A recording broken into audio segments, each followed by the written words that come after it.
సర్వశక్తిమంతుడు, సర్వోన్నతుడు, మహోన్నతుడైన మన తండ్రి గట్టిగా చప్పట్లు కొడదాం. యేసయ్య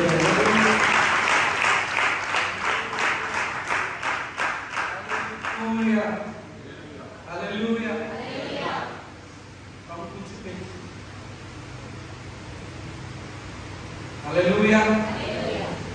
దేవునికి స్తోత్రం. మన అన్నయ్య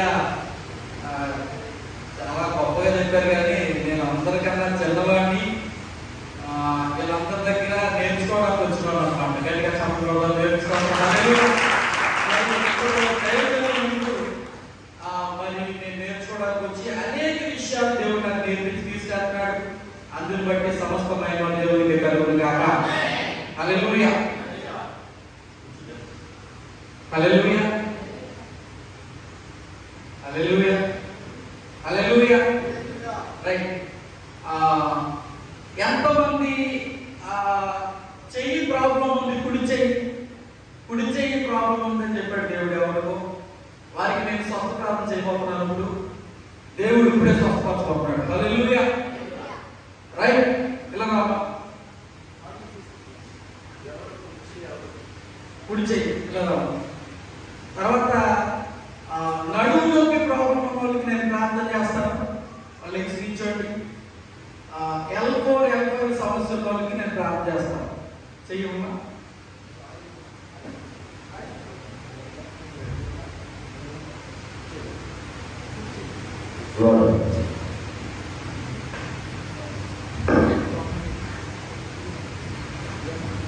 నడుములు ఎక్కువ ఎంపించిన మాకు కూడా చేసిన నడుము ఆ వాళ్ళ నుండి వచ్చి ఉంటారు. నడుము నొప్పి ఉన్న వాళ్ళ నుండి వచ్చి ఉంటారు.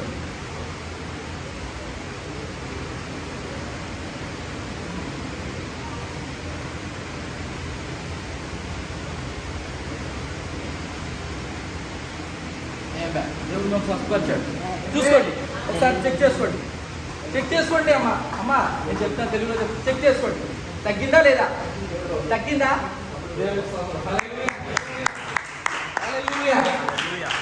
Thank you Lord Jesus. సమస్తమైన ఘనత దేవునికి కలుగును గాక. మీకు ఏంటంటే ప్రాబ్లం? నడుము నొప్పి.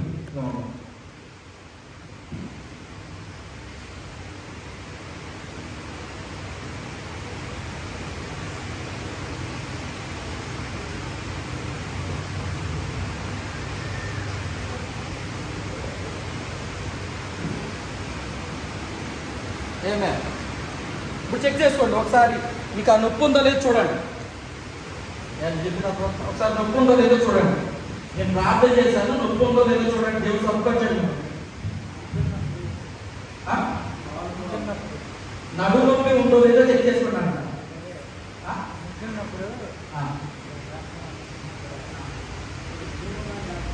అది కాదండి, మీకు నడుము నొప్పి ఉందని వచ్చారు. నడుము నొప్పికి నేను ప్రార్థన చేశాను, తగ్గిందా లేదో చెక్ చేసి చెప్పండి. చెక్ చేయండి, చూడండి.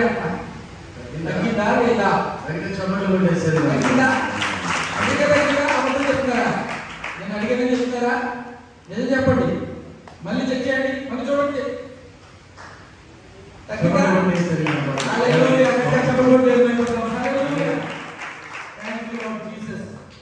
మీ గురించి నాకు చెప్పాడు అవసరం. మీకు ఏదో స్టమక్లో సమస్య ఉన్నట్టుగా చెప్పాడు దేవుడు. మీ గురించి నేను ప్రార్థన చేస్తాను.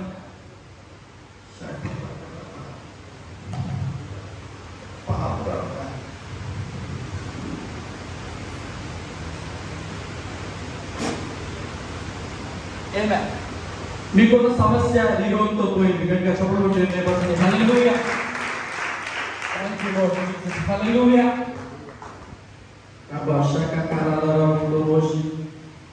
దేవుడు ఈరోజు చెప్తున్నాడు, అనేకులు ఇక్కడ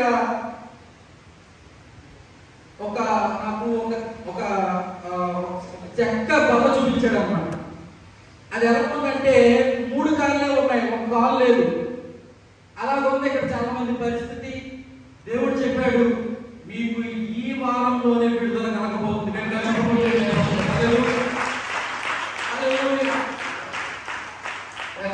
మధ్యలో చెప్తాను, వాక్యం మధ్యలో నేను ఇంకా చెప్తాను. ఇప్పుడు వాక్యంలోకి వెళ్ళిపోతాం. దేవునికి స్తోత్రం కలుగును గాక. హల్లెలూయా.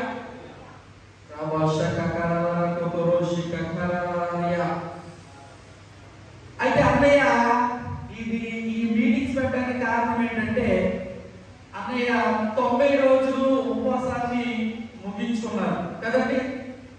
ఎందుకోసం ఆయన ఉపవాసం చేశారు? ఎందుకోసం చేస్తారు? సాహిత్య క్షేమాభివృద్ధి కోసం చేశారు, నీ ఆత్మీయ క్షేమాభివృద్ధి కోసం చేశారు కదా. ఎందుకంటే సేవకుడు ఆత్మీయ క్షేమాభివృద్ధి చెందుతుంటే సంఘం దాని అభిషేకంతో అది కూడా చెందుతూనే ఉంటుంది. గట్టిగా చొప్పుకుంటే ఎందుకంటే సేవకుడి మీద ఉన్న ప్రతి అభిషేకము మీ మీద పనిచేస్తుంది. హల్లెలూయా. అంటే ఆయన ఈ ఉపవాసంలో ఆయన బాగా ఎదిగాడు అన్నమాట. ఇప్పుడు ఆ ఎదిగిన అభిషేకం ఒక దుప్పటంలో మీ మీద రావడం నేను చూస్తున్నాను. హల్లెలూయా. అయితే ఈరోజు దేవుడు నాతో చెప్పమన్న మాట ఏంటంటే, మీరు దేని ద్వారా రక్షింపబడ్డారు అనేది మీకు చెప్తాను. తర్వాత మీరు దేనిలో అభివృద్ధి చెందారా అని చెప్తున్నాను అన్నమాట. హల్లెలూయా.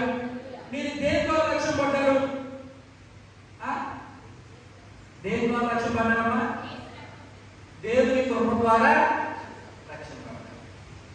మరి మీరు దేనిలో అభివృద్ధి చెందాలి? చెప్పండి, దేనిలో అభివృద్ధి చెందాలి? దేవుని కృపలో అభివృద్ధి చెందాలి. ఇంకొకటి ఏంటంటే దేవుని జ్ఞానంలో అభివృద్ధి చెందాలి. గట్టిగా చెప్పకూడదు. చాలా మంది ఏం చెప్తారంటే, నీకు జ్ఞానం కొద్దివైన నేను దేవుణ్ణి అడగవలను, ఆయన ఎవరిని గద్దింపగా ఆయన ధారాళంగా దయచేయడం చెప్తారు.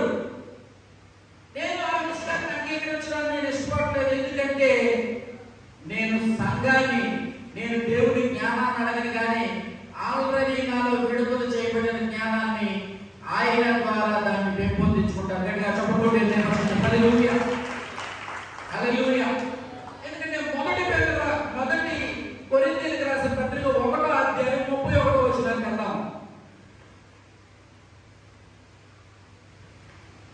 1వ కొరింథీయులకు రాసిన పత్రిక 1వ అధ్యాయము 31వ వచనం. అతిశయించువాడు ప్రభువునంతే అతిశయింపవలెను అన్న రాయబడినది నెరవేరినట్లు దేవుని మూలముగా ఆయన మనకి ఏమైనాడంట? జ్ఞానము. ఇప్పుడు జ్ఞానం అడగాలా, లేకపోతే ఆ జ్ఞానం మనలో ఉందని నమ్మాలా? హలో చెప్పండి. మరి యాకోబు ఎందుకంటే ఎలా చెప్పాడు? యాకోబు ఎవరికి ఆయన ప్రవక్త అంటే యూదునికి ప్రవక్త. ఈ మొదటి కొరింథీయులకు రాసిన పత్రిక అపోస్తలుడైన పౌలు ఎవరికి ప్రవక్త అంటే అన్యజనుల నుంచి సంఘంలోకి వచ్చిన మనకి ప్రవక్త. గట్టిగా చెప్పబడింది. అంటే ధర్మశాస్త్రంలో ఉన్నటువంటి వ్యక్తి దేవునికి అతనికి మధ్యలో పాపం అడ్డుగా ఉంది. దేవుడు వేరే, అతను వేరేగా కనబడుతున్నాడు కాబట్టి అతడు దేవుడి జ్ఞానాన్ని అడుగుతున్నాడు. కానీ క్రీస్తు సంఘములో దేవుడు నివాసం చేస్తున్నాడు. దేవునిలో క్రీస్తు సంఘం నివాసం చేస్తుంది కనుక వారిద్దరూ ఒకటై ఉన్నారు కనుక సిలువ ద్వారా వారిలో దేవుని జ్ఞానం నిలిచి ఉంది. గట్టిగా చెప్పబడింది. హల్లెలూయా. దేవుని జ్ఞానం మీలో ఉంది. మీలో ఉన్నటువంటి దేవుని జ్ఞానాన్ని పరిశుద్ధాత్మ ద్వారా అభివృద్ధి చెందించుకోండి. గట్టిగా చెప్పబడింది. హల్లెలూయా. అదే 2వ పేతురు రాసిన పత్రిక 3వ అధ్యాయం 18వ వచనంలో అపోస్తలుడైన పేతురు గారు చెప్తారు. చూద్దాం. 2వ పేతురు రాసిన పత్రిక 3వ అధ్యాయం 18వ వచనం. మన ప్రభువును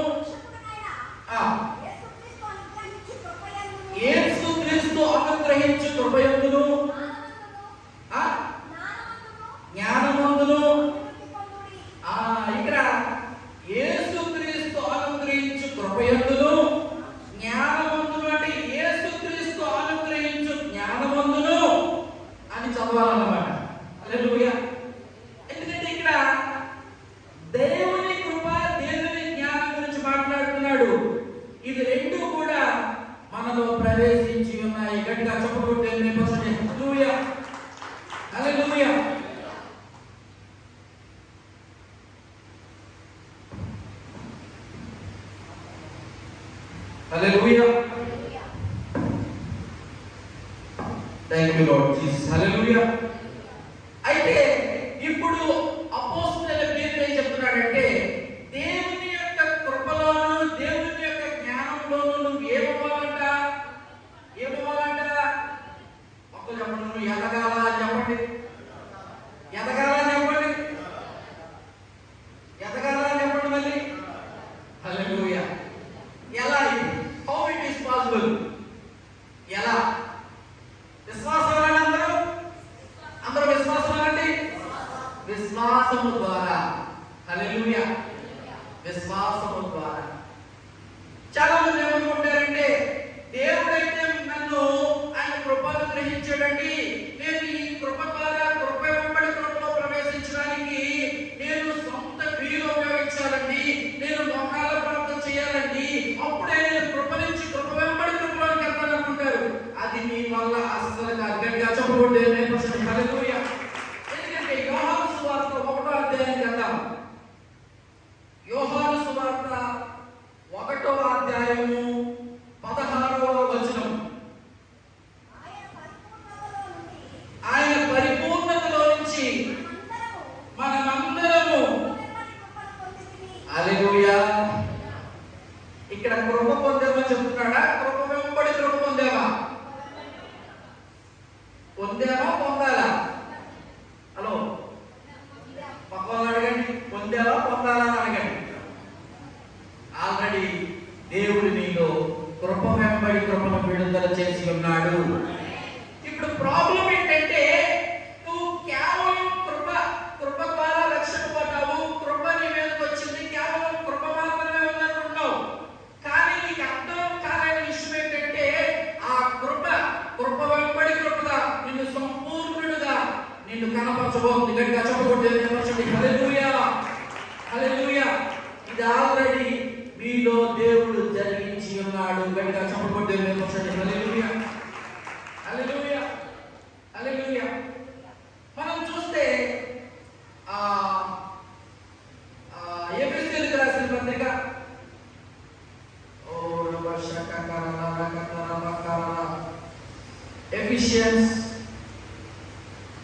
ఎఫెసీయులకు రాసిన పత్రిక 2వ అధ్యాయం 8వ వచనం. మీరు విశ్వాసము ద్వారా కృప చేతనే మీరు ఏమైనారంట? రక్షింపబడి ఉన్నారు. అంటే మీరు ఇప్పుడు కేవలం మీ క్రియల ఆధారం లేకుండా దేవుని కృప మాత్రమే మిమ్మల్ని రక్షించింది. హల్లెలూయా. ఇప్పుడు మనం రక్షింపబడినప్పుడు మన క్రియల ఆధారం లేదు. రక్షింపబడిన తర్వాత మన క్రియల ఆధారం అవుతాయా? చెప్పాలా? ఆధారం అవుతాయా? ఆధారం అవుతాయా? హలో, చెప్పాలి. ఆధారం అవుతాయా? అవు. రక్షింపబడిన తర్వాత మనలోనికి పరిశుద్ధాత్ముడు వచ్చాడు. పరిశుద్ధాత్ముడు మనలో నుంచి మనల్ని ప్రేరేపించి, మనకి జ్ఞానం ఇచ్చి, మనకి బుద్ధి ఇచ్చి, మనకి వివేచన ఇచ్చి, పరిశుద్ధాత్ముడు దేవుని కార్యాన్ని మన ద్వారా జరిగిస్తాడు. గట్టిగా చెప్పకూడదు. హల్లెలూయా. హల్లెలూయా. హల్లెలూయా. అందుకే కొత్త నిబంధనలో విశ్వాస నియమము ద్వారా రక్షింపబడ్డావు. విశ్వాస నియమము ద్వారానే సంపూర్ణుడిగా మారుతాము. గట్టిగా చెప్పకూడదు. హల్లెలూయా. కొత్త నిబంధనలో క్రియా నియమం లేదు. కొత్త నిబంధనలో ఏం లేదమ్మా? క్రియా నియమము లేదు. ఎందుకంటే క్రియా నియమములో విశ్వాసం పనిచేయదు. ఏం పనిచేయదు? విశ్వాసం పనిచేయదు. అంటే ఎగ్జాంపుల్ చెప్తా. నాకు ఒక ఆజ్ఞ ఇవ్వబడింది. ఆజ్ఞ నేను పాటించడానికి విశ్వసించవలసిన అవసరం లేదు. ఎందుకంటే ఆజ్ఞ ఏం చెప్తుందంటే దాన్ని నువ్వే పాటించాలా అని చెప్తుంది అన్నమాట. హల్లెలూయా. కానీ కొత్త నిబంధనలో దేవుడు ఏమంటాడంటే, నా పరిశుద్ధాత్మ మీలో పెట్టాను. నా పరిశుద్ధాత్మ నీకు అన్ని విషయాల్లో జ్ఞానం ఇస్తుంది, వివేచన ఇస్తుంది, శక్తిని ఇస్తుంది. నా పరిశుద్ధాత్మ మీలో నుంచి ఆ కార్యము నీ చేతుల ద్వారా, నీ కళ్ళ ద్వారా, నీ శరీరం ద్వారా చేస్తాను. హల్లెలూయా. అందుకే కొత్త నిబంధనలో పరిశుద్ధాత్మతో సహవాసం చేయడం అనేది అవసరం. ఎందుకంటే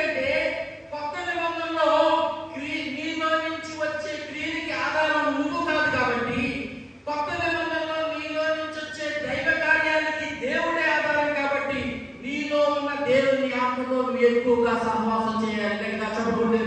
హల్లెలూయా, హల్లెలూయా. ఆ దేవుడు అంటాడు, ఇప్పుడు నువ్వు ఆ యొక్క బంధకాల నుంచి విడిపింపబడి దేవుని యొక్క పరిశుద్ధాత్మ ద్వారా నీవు సంపూర్ణుడిగా కనపరచబడతావు. అది దేవుని యొక్క కృప. గట్టిగా చెప్పకూడదు. హల్లెలూయా, హల్లెలూయా. చాలా మంది ఏమనుకుంటారంటే, ఏమండి నేను కృపలోకి వచ్చాను, ఇప్పుడు కృపలోకి వచ్చిన తర్వాత నేను పాపం చేస్తానేమో. పాపం చెప్పండి, నీ ఆలోచన తప్పు చెప్పండి, చెప్పండి, నీ ఆలోచనే తప్పు చెప్పండి. పక్కన నీ ఆలోచనే తప్పు అని చెప్పండి. ఎందుకు తప్పు అంటానంటే, యేసు ప్రభు రక్షింపబడినప్పుడు, యేసు ప్రభు తన పరిశుద్ధాత్మ ద్వారా అభిషేకింపబడి ఆయన బాప్తిజం పొందిన తర్వాత ఆయన అరణ్యంలో కొనుకోబడినప్పుడు, శోధింపబడినప్పుడు ఆయన మనసులో నేను పడిపోతానేమో అని ఆయన అనుకోలేదు. గట్టిగా చెప్పుకుంటే హల్లెలూయా. ఈరోజు నువ్వు రక్షింపబడ్డావు, బాప్తిజం పొందావు, దేవుని యొక్క ఆత్మ నీలో ప్రవేశించింది. ఇప్పుడు నువ్వు రక్షింపబడిన నువ్వు పడిపోతానేమో అనుకోవడానికి ఆస్కారం లేదు. అలాగే ఎందుకు అనుకుంటామంటే, నీలో ఉన్న దేవుడు నిన్ను ఎలా నిలబెట్టగలడో నీకు తెలియట్లేదు కనుక. హల్లెలూయా. నీలో ఉన్న దేవుడు నిన్ను ఆయన వలె లోకానికి కనపరుస్తాడు. గట్టిగా చెప్పుకుంటే హల్లెలూయా, హల్లెలూయా. ఆ దేవుడు ఏమంటాడంటే, చాలా మంది ఏమనుకుంటారంటే, నేను పాపం చేస్తే దేవుడు నన్ను వదిలేస్తాడేమో. ఒక్కళ్ళు చెప్పండి, పాపం చేసిన దేవుడు నిన్ను వదలని చెప్పండి. ఏంటి పాపం చేసినప్పుడు దేవుడి కృప ఏం చేస్తుంది? ఏం చేస్తుందో చూడండి. 2 కొరింథీయులకు రాసిన పత్రిక 12వ అధ్యాయము 9-10 వచనాలు.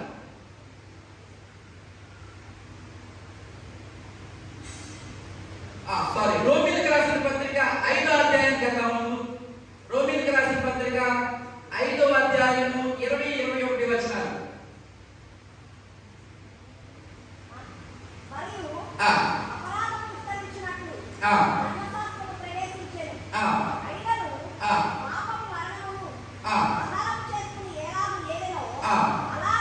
అలాగే నిత్య జీవము కలుగుటకై నీతి ద్వారా దేవుని కృపయు అవున ప్రభు అయిన యేసుక్రీస్తు మూలముగా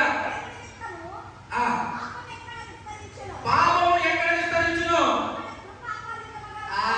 హల్లెలూయా. గట్టిగా చెప్పకూడదండి. హల్లెలూయా. How it is possible? పాపం ఎక్కడ విస్తరిస్తాదో వాడిని దేవుడు ఏమంటాడంటే, అట్లా పాపం కనుక ఎక్కువైపోతే నన్ను వదిలేస్తానంట. ఏమంటాడంటే, వాడిని నా నీతిలోకి రాకొచ్చి నా వల్లే కనపరుస్తాను. గట్టిగా చెప్పకూడదండి. హల్లెలూయా. దేవుడు ఏమంటాడంటే, వాడు పాపం చేశాడు, వాడు బలహీనుడు అని చెప్పి దేవుడు ఉమ్మి వేస్తానంటలేదు, తీర్పు తీరుస్తానంటలేదు. ఏమంటాడంటే, వాడు పాపపు స్థితిలో దానికి కారణం, దానికి మూలమేంటో తెలుసుకొని ఆ మూలాల నుంచి నేను బాగు చేసుకొస్తాను. గట్టిగా చెప్పకూడదు. హల్లెలూయా. నీ యొక్క పాపానికి, నీ యొక్క పాపం మనసాక్షికి, క్షీణించిన మనసాక్షికి కారణం ఏంటో దేవుడికి తెలుసు. గట్టిగా చెప్పకూడదు. హల్లెలూయా, హల్లెలూయా, హల్లెలూయా. అందుకే దేవుడు అంటాడు, ఆయన యొక్క కృప పాపము ఎక్కడ విస్తరిస్తారో ఆయన కృప విస్తరిస్తారా? ఎందుకు తెలుసా? ఆయన కృప నిన్ను ఆయన వలె కనపరచడానికి. గట్టిగా చెప్పకూడదు. హల్లెలూయా, హల్లెలూయా. ఇప్పుడు చదవండి 2 కొరింథీయులకు రాసిన పత్రిక 12వ అధ్యాయం 9-10 వచనాలు.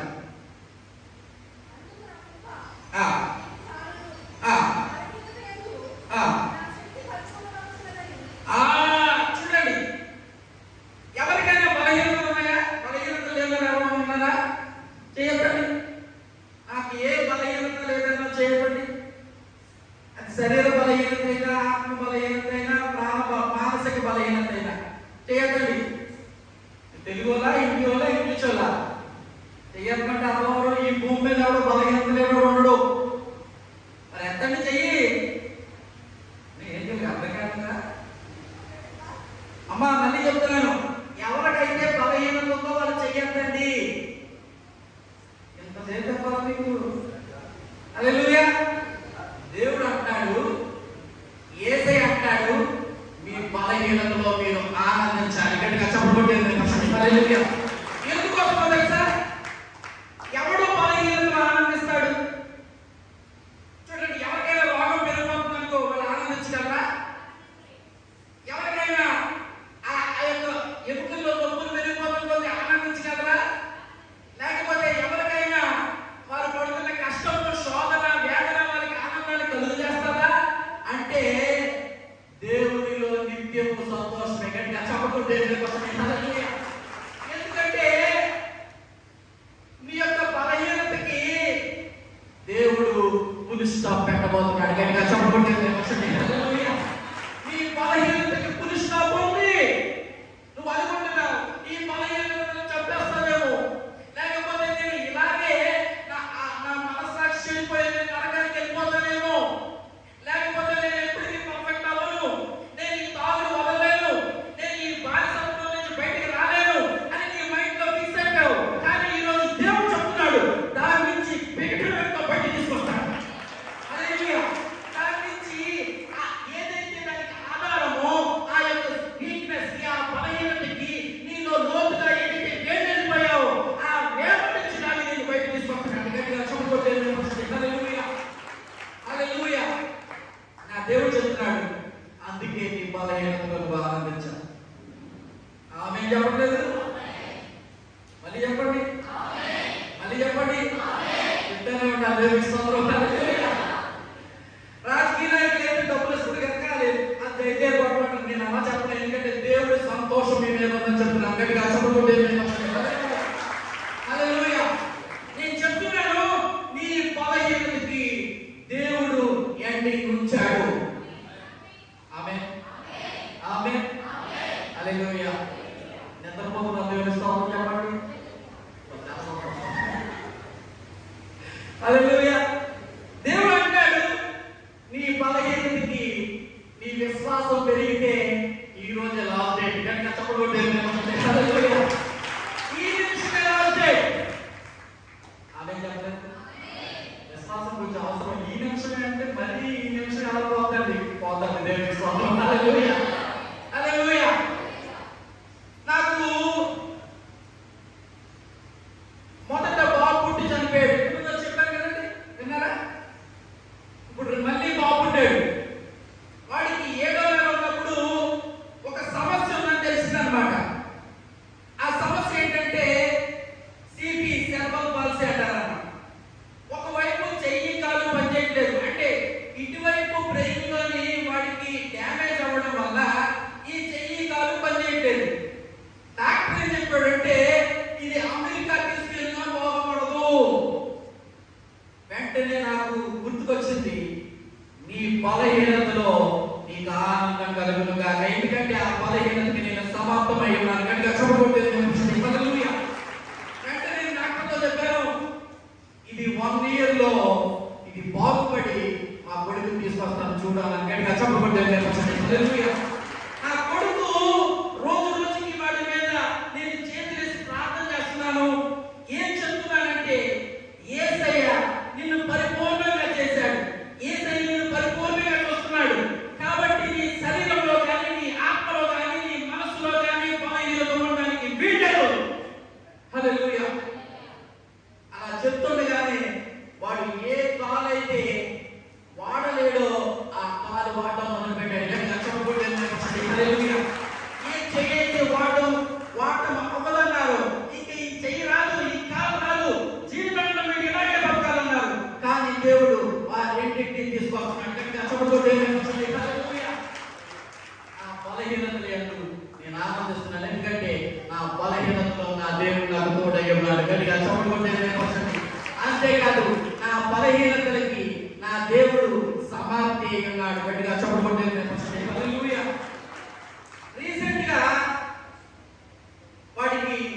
వాడు ఒకవైపుకి ఇలా పెట్టి అలా ఉండిపోయాడు అన్నమాట. ఇలా ఉండి ఏదైతే ఏ భాగం అయితే పని చేయదని చెప్పారో ఆ భాగం పని చేయకుండా ఒకవైపుకి అలా తిరిగిపోయి అలా ఉండిపోయాడు.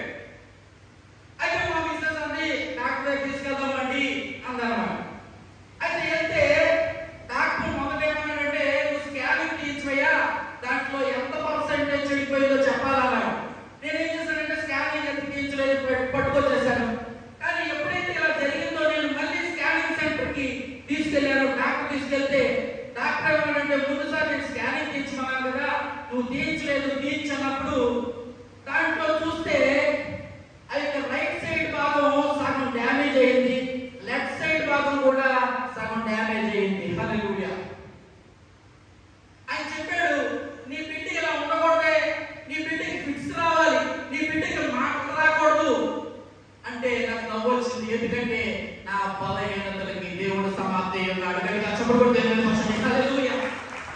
అని చెప్పాడు. ఈ కుర్రవాడు ఇలా సైడ్ పెట్టుకుని అలా ఉండిపోతున్నాడంటే అతను అన్నాడు, అది పిల్లల్లో వచ్చే ఒక రకమైన ఫిట్స్ అని చెప్పాడు అన్నమాట. ఏంటది? అతను చూపించాడు. ఒక సన్నని నరం ఇక్కడ నుంచి వెళ్తుంది కదా, ఈ నరం డ్యామేజ్ అయింది కాబట్టి ఇక్కడ ఇలా జరిగింది. నేను అన్నాను, ఆ నరం జీవింపజేయబడు కాక. ఆ నరం అవుతావా? అయి తీరాల్సిందే, ఎందుకంటే యేసు నామములో ప్రతి దాని మీద దేవుడు నాకు అధికారించాడు. హల్లెలూయా. నేను ఇంటికి వచ్చాను. అతను ఏమన్నాడంటే, ఒక స్ప్రే తీసుకోండి, ఆ స్ప్రే తీసుకెళ్తే వాడికి ఫిట్స్ వచ్చినప్పుడు అలా అది కొట్టాలి అంటే నేను అడిగాను, అలా ఎన్ని రోజులంటే జీవితాంతం అన్నాడు. హలో, జీవితాంతం ఏదైనా వాడాలా? అది దాన్ని బైబిల్ ఏం చెప్తుందంటే బలమైన దుర్గము. హల్లెలూయా. ఈ బలమైన దుర్గం పోవాలంటే ఏం చేయాలో తెలుసా? ఆ బలమైన దేవుడు విశ్వాసత మీద నీ విశ్వాసము ముడి కట్టుకొని ఉండాలి. గట్టిగా చప్పట్లు కొట్టి హల్లెలూయా.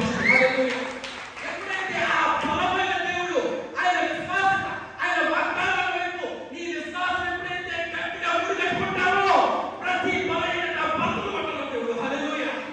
ప్రతి బలహీనతకి ఎట్టి ఉంటుంది ఆయన నమ్మదగిన వాడు. గట్టిగా చప్పట్లు కొట్టి హల్లెలూయా. నేను నమ్మదగిన వాడిని కాదు, కానీ ఆయన నమ్మదగిన వాడు కనుక నన్ను కూడా ఆయన వల్లే చేసి ఉన్నాడు. గట్టిగా చప్పకొట్టేది హల్లెలూయా. నా దేవుడు చెప్పాడు, నువ్వు ఎప్పుడైతే నేను చేతుల నుంచి ప్రార్థన చేయి, నేను ఈ నరాన్ని స్వస్థపరచబోతున్నానని చెప్పినప్పుడు, నేను ఆ సంగతి మన మీద చేతుల నుంచి ప్రార్థన చేసినప్పుడు అది స్వస్థపరచబడింది. గట్టిగా చప్పకొట్టేది హల్లెలూయా. ఈ రెయిన్బో డాక్టర్ అయితే ఈ నరము జీవితాంతం బాగుపడదని చెప్పాడు. అదే రెయిన్బో డాక్టర్ మళ్ళీ తీసుకెళ్లి చూపించినప్పుడు మళ్ళీ నేను స్కానింగ్ చేయించాలని అడిగాను ఆయన్ని. ఆయన అన్నాడు, నీకేమన్నా పిచ్చా, ఇది ఇంక జీవితంలో బాగుపడదని చెప్పాడు కదా అంటే, లేదు స్కానింగ్ చేస్తానని మళ్ళీ స్కానింగ్ వెళ్ళినప్పుడు ఆ స్కానింగ్ లో ఆ ఫిట్స్ సంబంధించిన నరము జీవింపజేయడం మొదలుపెట్టింది. గట్టిగా చప్పట్లు కొట్టి హల్లెలూయా. ఏ డాక్టర్ అయితే జీవితాంతం మెడిసిన్ వాడాలని చెప్పాడో అదే డాక్టర్ జీవితాంతం ఈ మెడిసిన్ అవసరం లేదు. గట్టిగా చప్పట్లు కొట్టి హల్లెలూయా. హల్లెలూయా. ముందుసారి వచ్చినప్పుడు చెప్పాను, మళ్ళీ చెప్తాను. నాకు ఒక 3 years బ్యాక్ షుగర్ వచ్చింది. ఏమొచ్చింది? షుగర్ వచ్చింది. ఎంతో అంటే 475 ఉన్నమాట. ఎంత ఉంది? 475. డాక్టర్ ఏమన్నాడంటే, ఇది జీవితాంతం మధ్యలో అన్నాడు. నేను మళ్ళీ ఎందుకు తెలుసా? నా వాక్యం చెప్తుంది, నా బలహీనతలకి దేవుడు అల్పమై ఉన్నాడు. గట్టిగా చప్పట్లు కొట్టి హల్లెలూయా. నేను చెప్పాను, ఈ షుగర్ కంప్లీట్ గా నా జీవితంలో నుంచి తీసివేయబడును గాక.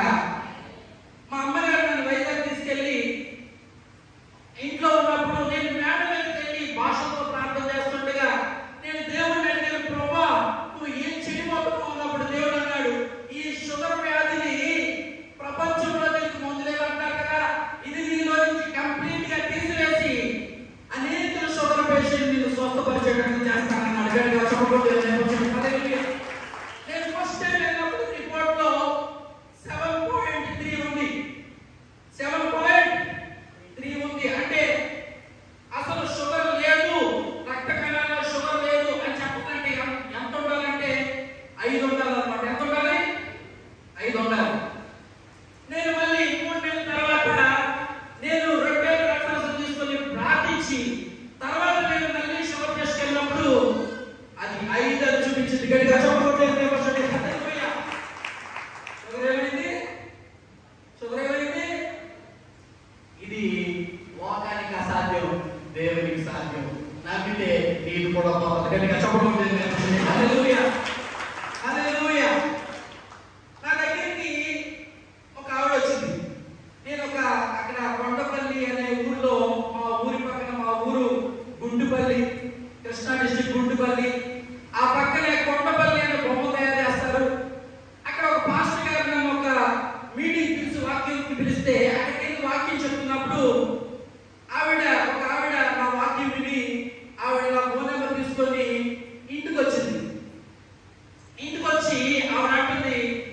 పాస్టర్ గారు నాకు 46 సంవత్సరాలు, నాకు పిల్లలు లేరు అని చెప్పిందమ్మా. నేనేమన్నానంటే 46 సంవత్సరాలే కదమ్మా, ఎందుకు తొందరపడతాం అన్నాను. ఏమన్నా? హలో, అర్థం కదా? హల్లెలూయా. ఎందుకంటే అమెరికాలో అయితే 40 పెళ్లి చేసుకుంటారు, 50 కూడా ఆ పిల్లలు కంటానే ఉంటారు. హల్లెలూయా.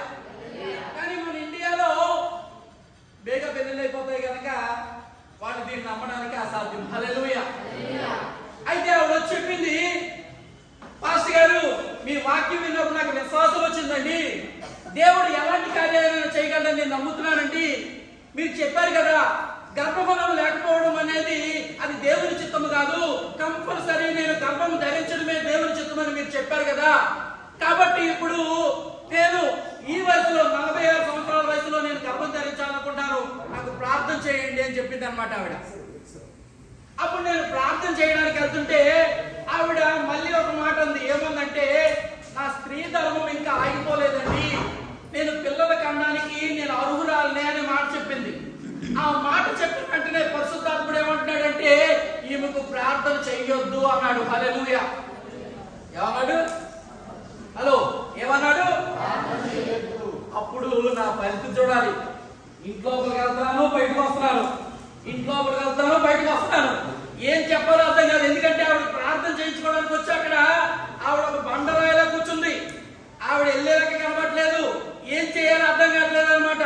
వెంటనే నాకు ఒక ఆలోచన వచ్చింది. ఏంటంటే అమ్మ నాకు ఇప్పుడు దేవుడు ప్రేరేపణ రావట్లేదమ్మా, ప్రేరేపణ వచ్చినప్పుడు నేనే ఇంటికి వచ్చి ప్రార్థన చేస్తానని ఆవిడ పంపించేశాను అనమాట. హల్లెలూయా. అయితే ఒక 4 నెలలు 5 నెలలు వచ్చింది. నేను మళ్ళీ రోడ్డు మీద వెళ్తుంటే ఆవిడ కనబడింది. ఆవిడ కనబడినప్పుడు ఆవిడ అడిగాను, అమ్మ ఏంటి పరిస్థితి అన్నప్పుడు, పాస్టర్ గారు ఇప్పుడు మీరు ప్రార్థన చేసిన ఉపయోగం లేదు, ఎందుకంటే నా స్త్రీ ధర్మం ఆగిపోయింది అని ఆవిడ చెప్పింది. అప్పుడు పరిశుద్ధాత్ముడు అంటాడు ఇప్పుడే నువ్వు ప్రార్థన చెయ్యి. గట్టిగా చప్పుడు కొట్టే. అప్పుడు నేను వెళ్ళి అమ్మ దేవుడు నీ జీవితంలో గర్భఫలాన్ని ఇవ్వాలనుకున్నాడు, దేవుడు ఇప్పుడు ప్రార్థన చేయమన్నాడు అన్నప్పుడు ఆవిడ అంది ఇప్పుడు ఈ గర్భఫలం రావడం అసాధ్యం కదండి అంటే నేనున్నాను, నా దేవుడు రాళ్ళకు కూడా పిల్లలు పుట్టించాడు. హల్లెలూయా. నా దేవుడు రాళ్ళకు కూడా పిల్లల్ని పుట్టించాడు. అదే మత్తయి సువార్తలో పరిసయ్యుల శాస్త్రులతో యేసుక్రీస్తు వారు మాట్లాడినప్పుడు ఆయన అక్కడ అదే చెప్తాడు, నా తండ్రి రాళ్ళకు కూడా పిల్లలను పుట్టించాడు అంటాడు. గట్టిగా చప్పుడు కొట్టే. నేను చెప్పాను అమ్మా ఇది లోకం అసాధ్యం అంటుందేమో, డాక్టర్లు అసాధ్యం అంటున్నారేమో, కానీ నా దేవుడు దీన్ని చేసి ఉన్నాడు. గట్టిగా చప్పుడు కొట్టే. వెంటనే ఆమె గర్భం మీద చేయించి నేను ప్రార్థన చేయడం మొదలు పెట్టాను. ప్రార్థన చేస్తున్నప్పుడు దేవుడు నాకు ఒక నెంబర్ చూపించాడు. ఆ నెంబర్ ఏంటంటే 5 అనే సంఖ్య నాకు కనబడుతుంది.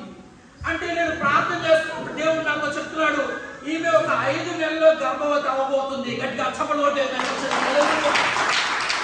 ఆమె మీద నేను చేయించి ప్రార్థన చేసి చెప్పాను, అమ్మ దేవుడు నాకు ఇలా చూపించాడు, 5 నెలల్లో దేవుడిని గర్భం తెరవబడుతున్నాడు, నువ్వు వెళ్ళి విశ్వాసంతో బొమ్మలు కొనుక్కో అని చెప్పాను. గట్టిగా చప్పట్లు కొట్టే. వెంటనే ఆవిడ వెళ్ళి బొమ్మలు కొనుక్కుంది. 5 నెలల తర్వాత బేబీ తీసుకొని మా ఇంటికి వచ్చింది. గట్టిగా చప్పట్లు కొట్టే.